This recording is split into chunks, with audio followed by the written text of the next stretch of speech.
I just set up a vulnerable server in the cloud for a week, and this is what happened. I was pretty shocked by the results. This was the first time I ever set up a honeypot.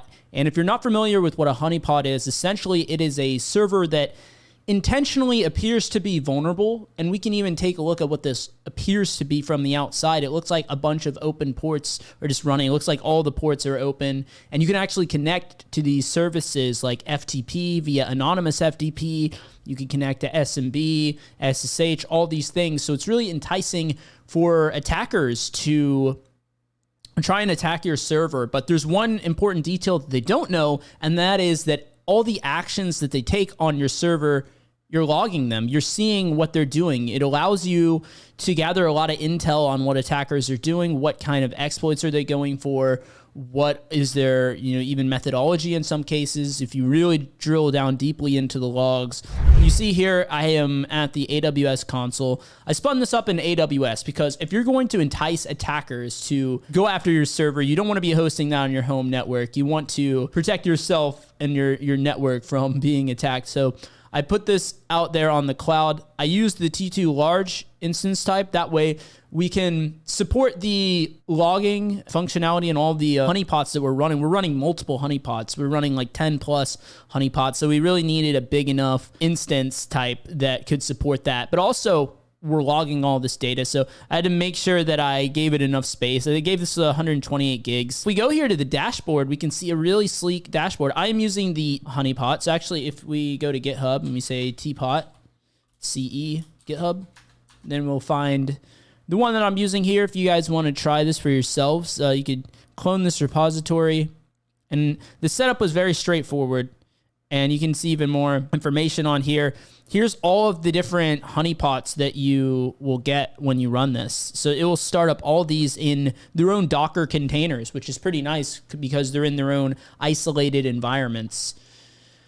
But once you have all that set up, you're greeted with this really sleek looking dashboard. And this is actually using the Elk stack. So Elasticsearch and Kibana and all that stuff. If I click Kibana, we can go in and check out the results. Now, I've had this thing up for a week now. As of the time of the recording, it is Tuesday, December 20th. I started it last Tuesday, so we have had some time to collect some pretty good data on the attackers. So we'll start off on page 2 on the Teapot dashboard. This will give us the best kind of high-level overview, and you'll see some really cool stuff here. We see all the attacks, and it might shock you. You might be surprised, like, how you have this many attacks, right? And it's that there's a lot of ways that hackers can find servers like this. What I think is that a lot of these attackers are just using search engines online like Shodan.io, if you're familiar with Shodan, where you can actually go on there and you can search for vulnerable services, or you can just search for services. So if I go to Shodan.io, let me log in really quick. And what we'll be able to see is all the search functionality that you get here. So I could search for, that's funny, like I guess these are common search terms. Andrew Tate, that is pretty interesting. But you could search for things like webcams, for example. And the way you can think of Shodan is like a search engine like Google, except it's a search engine for servers as opposed to just websites. So if I search on webcam, I find a bunch of IPs that are presumably running different webcams here. Like from the header, you see a particular version, particular webcam here. So we could just look through this stuff. We could maybe find some webcams. It's kind of interesting thing to explore that I've done before. We can also search for different services like, say, SSH, and that will give us a hit of a bunch of servers that are running SSH. Where I think attackers are coming from is they're just getting lists of a bunch of servers that are running particular services, and they're just trying these attacks everywhere on these servers. So most likely, if we did enough searching, we would come up in one of these lists, or maybe we're even in this SSH list. We are running SSH on the server. And we'll take a look at Cowrie in a minute, which is a honeypot that we're using to collect the traffic, all the data and things that the attackers try to do once they connect via SSH or Telnet. That one's right here. We've gotten a lot of attacks from that. But Another cool thing about this view here is we can see a lot of really cool data on where in the world these attacks are coming from. Now, of course, attackers can use things like VPNs to obscure their location, or maybe even attack you from, say, like DigitalOcean instances that might be deployed, or cloud instances that may be deployed in different parts of the world. So not necessarily the attacker is located here, but in some cases, yes. And we're seeing the breakdown right now. And this data does change. It updates every so often. I would have to look at the documentation to see how often this refreshes, because I have seen on certain days that it would say like China was the #1 hacking group, or Russia. It looks like today it's Pakistan, and then the US, Vietnam, India, Taiwan, Philippines, and then China is there. And you can see distribution of the OSs that they're coming at you from, it looks like. And then which honeypots are getting attacked the most. This one's really cool. I'm not sure exactly how to pronounce this Dionea, but it allows us to actually capture the malware they upload to the server. So I believe this is simulating the SMB service, and so they're able to connect via SMB, and a lot of times attackers will drop malware on there. And so we can go ahead and SSH in the server in just a second and check if there's any malware, because if there is, we can look it up by the hash to see if it's known malware. We can download it to our malware sandbox and analyze it and see what the malware is doing. I've already picked up a bunch of ransomware samples from it, particularly the WannaCry ransomware. So I've been having fun looking at some of that stuff, and maybe we can make some videos where we do a little bit of malware analysis on WannaCry. That could be pretty fun. I have a lot of samples of that at this point. It seems to be the most popular things for attackers to upload to these random servers that they are able to access. And then you can see a bunch of the common usernames and passwords that they've tried. So, hey, maybe one way to go about building a password list is just through data that you get from honeypots. And you can also see which CVEs they've been targeting, source IPs, and how many requests they've sent to you. So maybe someone at this IP address ran some kind of tool that was doing some kind of brute force or some kind of scan enumeration tool or something like that. I can even click into these, and then it will use this Talos intelligence to look up the IP and give me information on it. So it has a poor reputation. It's located in Pakistan, and that is why we saw Pakistan as being the one that targeted us the most, because that's based on the number of requests. So this IP is located in Pakistan, and you can even see information on their internet service provider and stuff like that. And so it really is an eye-opener for us on the attacker side, because we can see just how much information can be logged about us. And, you know, if we attack someone from our system, they can get our IP address. In some cases, they could see who our ISP is. They could see information in some cases on like email stuff, block lists, other details as well. You have who is also that we could look into. So just from them sending these requests to our server, we were able to gather so much information on them. And there's a lot of other tools baked in here that we could look at as well. But I would say this one's pretty cool too. You have like the attack map. And so it'll show you like in real time where you're getting attacked from. I'm not sure if we're going to be able to see any right now. But yeah, there you go. You can see like they're sending some requests to our server, attacking one of the services. So that could be kind of cool to look at as well. And I think it colors it based off of what they're attacking. So if we saw like a red dot, then that would be, you know, I see the yellow one here. They're attacking the telnet service. The white one can be anything other. Maybe they're doing like some kind of scan or something. But it's a pretty interesting view that you could look at.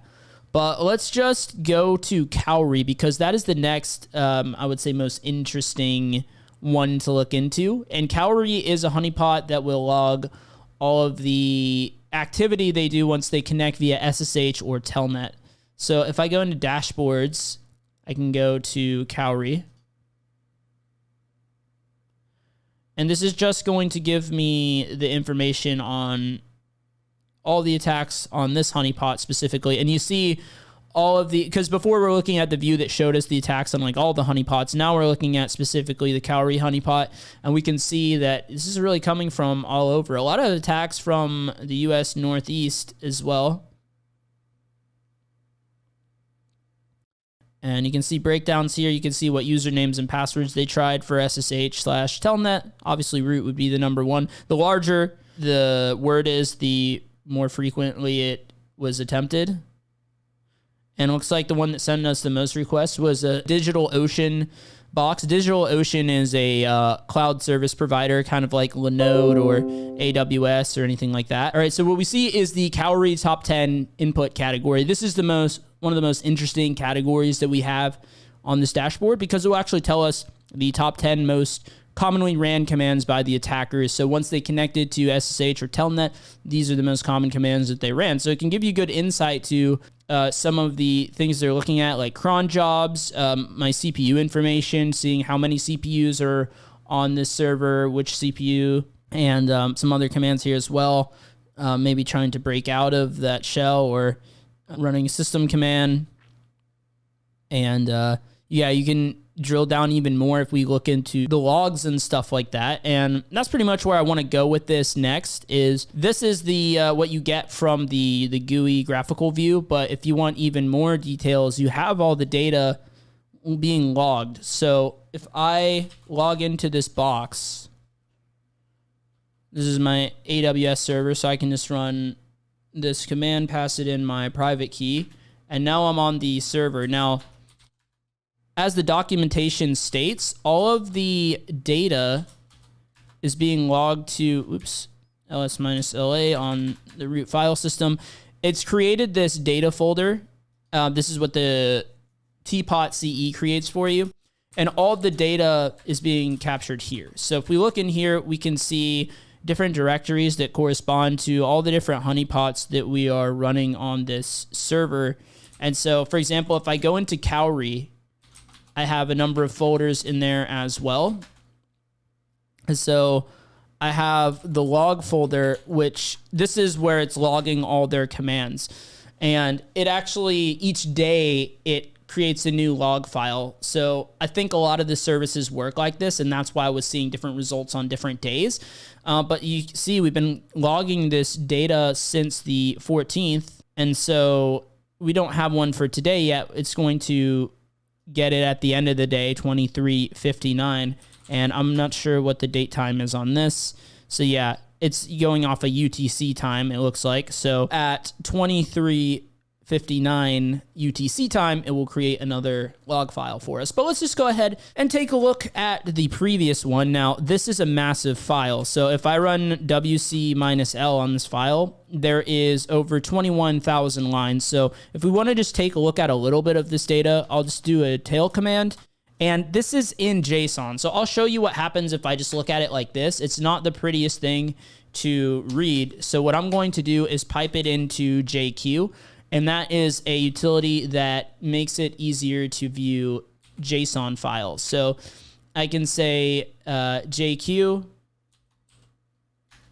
and then I will specify the dot, and that will give me all the fields. So now you see a nice JSON output here.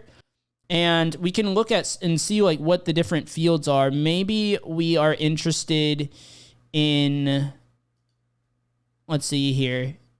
You can see like the username field, so we could pull out just the usernames, just the passwords, or we could even, I believe, look at the commands. There should be a field for the actual commands that they're running once they have an active session.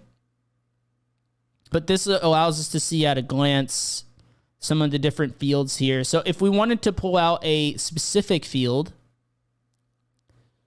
let's just take a look here.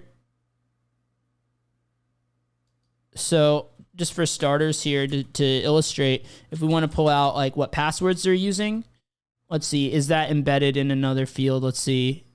Looks like this should work here. So yeah, we can do that, and that will give us that. Now we can strip out like all the empty lines if we say like pipe this to sed. That's one way to do it. I always have to look this one up though. Sed eliminate blank lines. Let me get the syntax for that really quick here. So yeah, we just could do like a sed beginning of line, end of line, delete. And we don't care about null, so we can grep -v on null. And then what we can do is we can look at all of the passwords if we want. So I'll cat this, I'll cat this, and then I'll pipe into less. So we can see all the different passwords here, which is interesting. We can even see like, okay, how many passwords did it come back with? So we logged 2,256 passwords.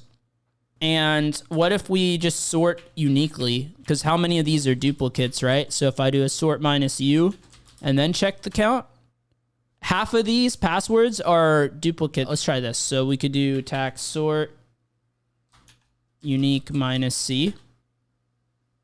And it'll actually tell you the number of occurrences for each one, which is pretty interesting. So yeah, obviously password, something like password is going to be attempted quite a lot. We could probably do the numeric sort. Let's see if this works. And then reverse that. And then, okay, now we'll pipe this to less. Okay, perfect. Yeah, that's how we did it. We're able to do it there. Interesting, this was the most commonly searched one. And then we have this, and then we have password, admin, and then some numbers and things like that, pass. So now we have it actually sorting by the number of occurrences. This is what I was going for here with this one. And so, yeah, just to break down the command, we're catting out the entire JSON file, piping it into JQ, which, yeah. From there, there's a lot of blank lines, so we're stripping out those blank lines. We're omitting anything that says null, because that just means there's nothing. And then we're sorting it, and then doing a unique -c, which is giving us the number of occurrences of each password attempt. And then we're sorting it numerically and reversing it so that the largest number is at the top. And then we're just piping it into less so we can kind of scroll through it. We start at the top and we kind of scroll through because there are like over 1,000 lines of passwords in here. And also, yeah, another thing the unique command does is it strips out duplicates. So it strips out the duplicates and tells you the number of occurrences. That's what this is doing. But obviously, there's a lot of different ways we could have achieved the same thing. But there's a cool way that you could just kind of play around with the JSON files and really granularly look into whatever data you intend to see. I'm curious to see, because I haven't really explored the download section. I wonder what's in here. So we have some hashes. So that's interesting. Let's run file on this and see what kind of, well, this one is only 1 megabyte. Let's look at something that has more data like this. What is this? So this is a MIPS executable, 32-bit. Interesting. ELF binary. That's interesting. Okay. So that's something we can take a look at. I wonder if that could potentially be malware. I'm not sure. But one thing that I have found that's pretty interesting is if we go into the Dianea honeypot, is we can look here in binaries, and it depends if we have any. Oh, we do have one. This is an MD5 hash, which that's what malware uses. They use SHA-256 and MD5 hashes. So I can go on a site like VirusTotal, and we can search for this hash to see if this is known malware. And it is known malware. We scroll through. This is the WannaCry ransomware. Not too surprising to me. I've been seeing a lot of uploads of WannaCry ransomware while doing all this. And so this is the actual binary, by the way. It's saved as the hash of it, but I can run file on this. Here it says regular file, but if I look into, I know because I've actually looked at some of these in the malware sandbox, and I mean, you can see here it's like 5 megabytes. So it's a pretty large file as far as malware goes. So yeah, this is an actual malware sample. And what I've been doing is, since we're using AWS, what we can do is we can save this stuff for later. And with this honeypot in particular, it seems like the binaries, they disappear after a day. Maybe they're logged or saved somewhere, but what we can do is we can copy this to our S3 bucket. So what I did is I've created an S3 bucket within Amazon. So if I go to services S3, you can see here that I have a bucket, and I've been saving the malware into that. These, although there are WannaCry samples that I have, and it looks like I don't have this particular sample because I don't see the hash there. So just to illustrate, if I wanted to save a file, then here's a little trick. Because I've ran this before, I could just do history grep AWS, and I can see like, okay, here is like one of the commands that I've run before. So I can just take this and just replace with the hash of this file here. And I run that, and you see that it's uploading. And now if I check back on S3, I can refresh this, and I now have this sample here. So now that I've had this up for a week, I'm going to be tearing this down, but obviously we have so much valuable data that we could sift through. We can go through and see all about it. So what I had in mind to do was to zip this data directory and transfer it to my S3 bucket so I can view it whenever I would like to. One thing I'm going to look up really quick is, because I don't remember how to do this off the top of my head, and this is what happens in cybersecurity all the time. You can't possibly remember everything. Ideally, you would have it in your notes. That's why I recommend note taking. And as you're learning this stuff and you're building up your notes, one thing you'd like to add to your notes definitely is the top 10 pen testing interview questions. So go ahead and check that out in the description below. But what I'm going to look up here is how to view the size of a directory in Linux. So let's see. Okay, here we go.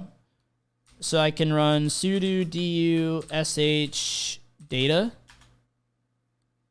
And this is actually 5.6 gigabytes. So very quickly, this directory, all this logging we've been doing has really added up to a good amount of data. But what I can do now is do a zip tac r data.zip on data. And I don't have zip, so let's see. Can I sudo apt-get install zip? It looks like I can. So yeah, that's what I'm going to do. I'm just going to zip this up, and I will have to prepend sudo. And so it's going to go through and zip up all this data, and I'm just going to run that Amazon S3 command to transfer it to the bucket, and then I can look at it anytime, and I can go ahead and tear down this instance, and I'll still have all my data. So hopefully this video was of help to you guys, and if so, let me know in the comments section below. This is something different that I tried in this video, is looking at some of the more blue team stuff. This is not really a pen testing thing. This is something that more someone on the threat hunting side would do, as they hunt hackers and ATPs and see what other attackers are doing. Maybe if you work for a company, you might want to set up a honeypot in that company to detect the hacker activity of adversaries that would be targeting your organization. Obviously, I'm just doing this in a general sense, just uploading or just deploying a random server on the internet, but certainly you could do this for your company to get even more targeted data about what threat actors would be targeting your company specifically.